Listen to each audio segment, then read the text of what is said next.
So the machine we have behind us is a 1908 Dolbeer steam logging machine, and its purpose was to pull logs through the forest so that they would eventually be transported to the sawmill.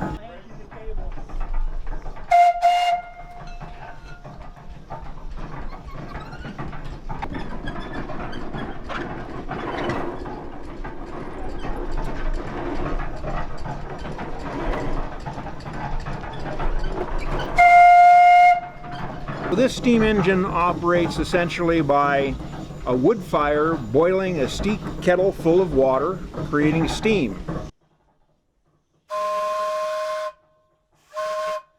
It carries a variety of whistles on it, but back in the day really it only had one whistle for purposes of communication within the forest.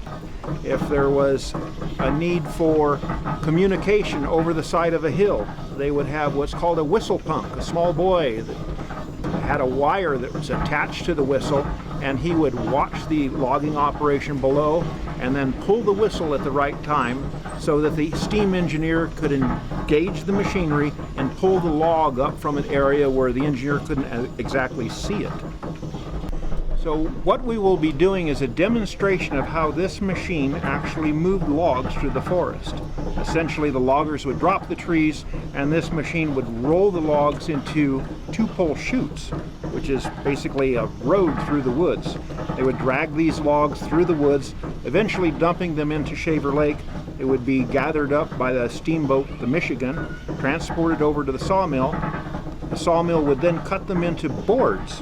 The boards would then be dried, and after a period of time, when they had sufficient buoyancy, they would kick them into the flume.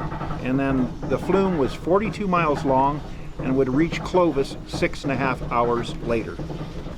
So at the turn of the century, this was the latest and greatest technology. And so for 108 years old, it's a pretty fascinating machine.